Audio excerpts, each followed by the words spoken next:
तो important terms में number 5 पर है एटॉमिक मास। तो the average mass of mixture of all isotopes compared with carbon term is called atomic. For example chlorine, अगर आप देखेंगे क्लोरीन जो है, तो क्लोरीन के दो आइसोटोप्स होते हैं 35 एंड क्लोरीन 37।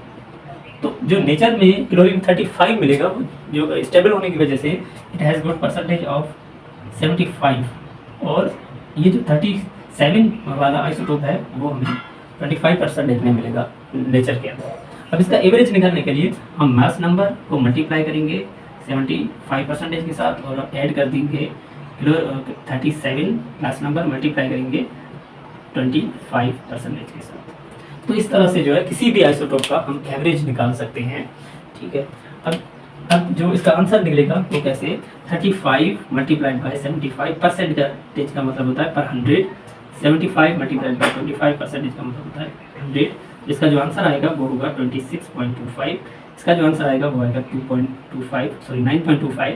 तो कलेक्टिवली हम कहेंगे कि जो क्लोरीन का जो एटॉमिक मास होगा 35.5। तो जो पीरियोडिक टेबल में जितने भी एलिमेंट्स दिए गए हैं उनके जो एटॉमिक मासेस हैं वो जो है वो फ्रैक्शंस में दिए गए हैं। वो फ्रैक्शंस में क्यों दिए गए हैं, क्योंकि उनके जो हर एक एलिमेंट के पास आइसोटोप्स होते हैं, और वो जो एटॉमिक मासेस जो निकाले गए हैं by taking their average like this, और इसलिए जो है सारे एटम्स जो हैं उन सारों के जो एटॉमिक मासेस होते हैं they are represented in fractional form. तो आगे जाकर हम डिफरेंस भी पढ़ेंगे कि what is difference between atomic mass and mass number. ठीक है, लेकिन इस तरह से एटॉमिक मास हम निकालते हैं। नंबर 6 पर है आयंस, यानी कि किसी भी एटम पर देखें, एटम जो है या तो इलेक्ट्रॉन लॉस करेगा या फिर गेन करेगा व्हेन दे रिएक्ट। जब वो रिएक्ट करते हैं तब या तो इलेक्ट्रॉन लॉस करते हैं या फिर गेन करते हैं टू मेक द आयंस बनाने के लिए। और जो उन पर जो चार्ज आ जाएगा, अगर पॉजिटिव है तो उसे कहा जाता है कैटाइंस, और अगर वो नेगेटिव है उसे कहते हैं एनाइंस। अब देखिए इसे कैटाइन और एनाइन क्यों कहा जाता है, क्योंकि सपोज करें कि NaCl when dissolved in water it gives these ions, और अगर हम इसमें इलेक्ट्रोड्स लगाते हैं anode, sorry this cathode and anode, तो क्या होगा कि जो एनोड है उस पर चार्ज जो है वो पॉजिटिव है।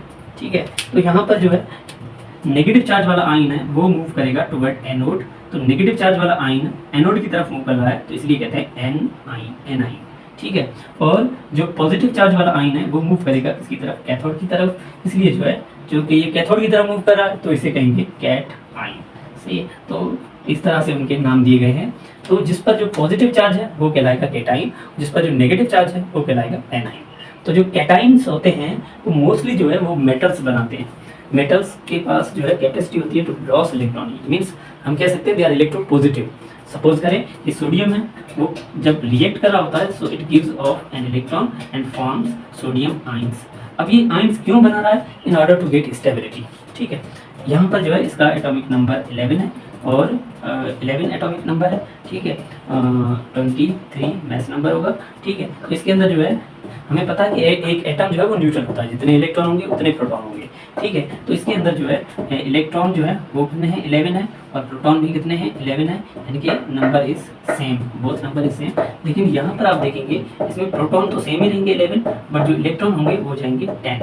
ठीक है, क्योंकि एक इलेक्ट्रॉन इसने क्या कर दिया, लॉस कर दिया। सही है, तो आप देखेंगे कि फर्स्ट शेल के अंदर 2 इलेक्ट्रॉन, सेकंड के अंदर जो है वो 8 होते हैं, और थर्ड वन के अंदर जो है 1 इलेक्ट्रॉन होगा इसकी इलेक्ट्रॉनिक कॉन्फ़िगरेशन के लिहाज से। जबकि सोडियम के आयन में जो है 2 इलेक्ट्रॉन और 8 इलेक्ट्रॉन बच जाएंगे, 1 इलेक्ट्रॉन जो कि रिमूव हो गया। सही है, तो इसका जो ऑक्टेट जो है वो कंप्लीट होने की वजह से जो सोडियम आयन है वो ज़्यादा स्टेबल हो जाएगा as compare to sodium atom. ठीक है, तो that's why they loss the electron to get stability.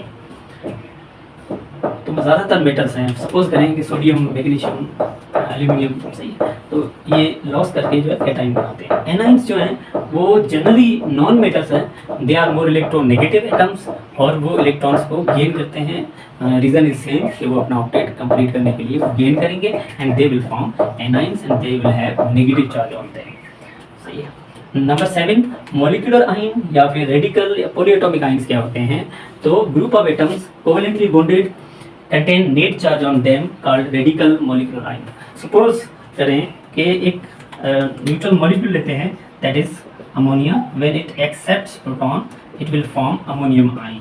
यानी कि ये एक ग्रुप ऑफ एटम है जिसके अंदर कोवेलेंट बॉन्ड्स हैं, ठीक है, और इस पर जो नेट चार्ज है वो पॉजिटिव, ये कैटायन कहलाएगा, सही है। और जनरली इसे हम कहते हैं रेडिकल या फिर पॉलीएटॉमिक आयन या फिर इसे कहा जाता है मॉलिक्यूलर आयन।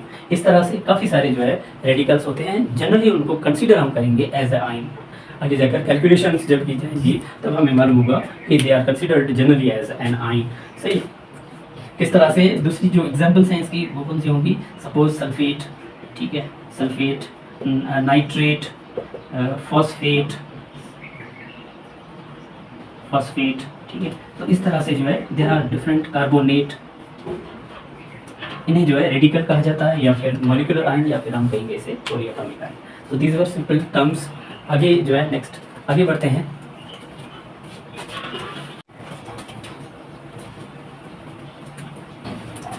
Number 8 molecule. तो मॉलिक्यूल जो है वो न्यूट्रल पार्टिकल्स होते हैं जो कि मैटर के अंदर मौजूद हैं, सही, that can exist free in nature, यानी कि जो कि फ्री इन नेचर जो है वो एग्जिस्ट करते हैं। Very important point is that कि they exist free in nature. किस तरह से, क्योंकि हमें पता है कि जो भी एटम है सिवाय नोबल गैसेस के सारे क्या होते हैं, अनस्टेबल होते हैं, ठीक है। तो वो जो है स्टेबिलिटी एक्वायर करने के लिए दे विल मेक कोवेलेंट और any chemical bond with each other. तो जनरली जो है जब वो कोवेलेंट बॉन्ड बनाते हैं तो ये उनकी जो एनर्जी है वो कम हो जाती है और वो जो है वो स्टेबल बन जाते हैं। इसलिए जो है स्टेबल होने की वजह से दे can exist free in nature. तो ऐसे पार्टिकल्स जो फ्री इन एग्जिस्ट कर सके नेचर में तो उन्हें जो है मॉलिक्यूल्स कहा जाता है। और समटाइम्स जो है हम नोबल गैसेस के एटम को भी मॉलिक्यूल्स कहते हैं and they are generally considered as monoatomic molecules, यानी कि ऐसे मॉलिक्यूल्स जो एक ही एटम के बने हुए हों, सही है, जैसे कि हीलियम, नियोन, आर्गन, सही।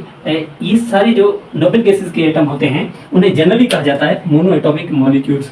अच्छा, उन्हें मॉलिक्यूल्स क्यों कहा जाता है जबकि वो एटम्स हैं? Because they can exist free in nature, because they are stable, that's why we can call them as molecules.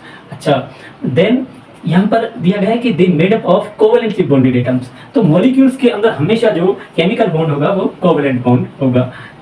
Molecules जो है वो दो कैटेगरीज में डिवाइड किया गया है on the basis of type of atoms bonded in them. तो दो कौन सी फॉर्म्स होती है? एक होते हैं होमोएटॉमिक मॉलिक्यूल्स, यानी कि होमो का मतलब होता है सेम, जिसमें सेम टाइप के एटम्स हों। तो they contain same type of atoms present in an element. और वो जो है किसमें मिलते हैं हमें? They are actually present in elements. तो एलिमेंट्स के जो मॉलिक्यूल्स होते हैं उन्हें जो है होमो एटॉमिक मॉलिक्यूल्स कहा जाता है, क्योंकि उनमें जो एटम होते हैं वो सेम टाइप्स के होते हैं। और दूसरे होते हैं हेट्रो एटॉमिक मॉलिक्यूल्स, यानी कि ऐसे मॉलिक्यूल्स जिनमें made up of different atoms present, और वो जो है वो ज़्यादातर जो है किसमें पाए जाते हैं? They are mostly present in compounds such as ammonia, water, nitric acid. ये देखें, एक मॉलिक्यूल जो है वो एक मॉलिक्यूल्स ऐसे होते हैं जो कंपाउंड की प्रॉपर्टीज को रिप्रेजेंट कर रहे होते हैं, एक मॉलिक्यूल्स ऐसे होते हैं जो एलिमेंट की प्रॉपर्टीज को रिप्रेजेंट कर रहे होते हैं। तो जो एलिमेंट की प्रॉपर्टीज को रिप्रेजेंट करते हैं, जो एलिमेंट का जो बेसिक पार्टिकल होता है, तो उनको जो है कहा जाता है होमोएटॉमिक मॉलिक्यूल्स।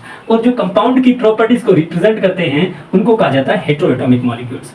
तो हम जो है जब किसी फॉर्मूला लिखते हैं तो इसको जो है वो कंपाउंड भी कहा जा सकता है और मॉलिक्यूल्स भी कहा जाता है। तो एक मॉलिक्यूल का फॉर्मूला सपोज करें अमोनिया है तो हम NH3 लिखेंगे और उसे जो है कंपाउंड कंसीडर किया जाता है, क्योंकि ये जो मॉलिक्यूल है वो पूरे कंपाउंड को रिप्रेजेंट कर रहा है केमिकली, ठीक है।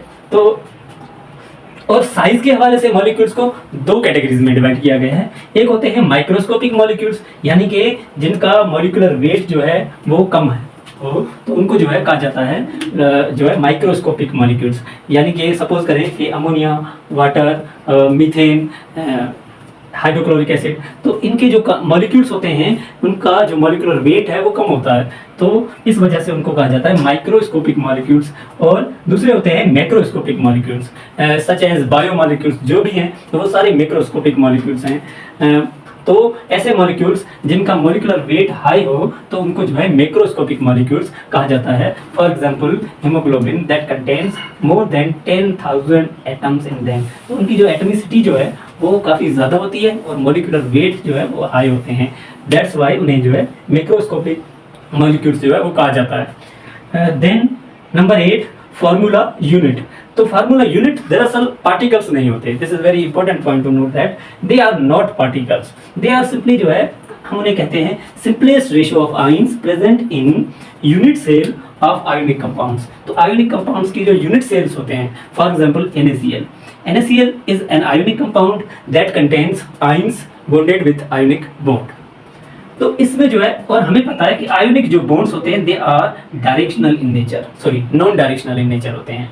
यानी कि अगर ये सोडियम एक तरह का चार्ज है और इस चार्ज के चारों तरफ जो है 6 क्लोराइड्स जो है इस तरह से जो है अट्रैक्टेड रहते हैं, बॉन्डेड रहते हैं विद द सोडियम आयन, ठीक है, सोडियम आयन, ठीक है। और इसके जो बेसिक यूनिट्स होते हैं किसी भी आयोनिक कंपाउंड के, जो रिपीटिंग बेसिक यूनिट होते हैं उनको कहा जाता है यूनिट सेल। और NaCl का अगर यूनिट सेल अगर हम लेते हैं तो उसके अंदर 4 जो है वो सोडियम के आयन होंगे और 4 जो है वो क्लोराइड के आयन होंगे। और इसके सिंपलेस्ट रेशियो को हम इस तरह से लिख सकते हैं। तो दरअसल फार्मूला यूनिट क्या होते हैं, ये सिंपलेस्ट रेशियो होते हैं आयंस के, ठीक है, जिसमें केटाइन और एनाइन को सिंप्लीफाइड करके हम रिप्रेजेंट करते हैं। और ये एक कहलाता है फार्मूला यूनिट, जो कि एक आयोनिक कंपाउंड को रिप्रेजेंट करता है। जिस तरह से मॉलिक्यूल्स जो हैं वो कोवलेंट कंपाउंड्स के अंदर होते हैं, इसी तरह से आयोनिक कंपाउंड्स के अंदर जो होते हैं उन्हें हम मॉलिक्यूल्स नहीं कहेंगे बल्कि फार्मूला यूनिट कहेंगे। And they never exist free in nature.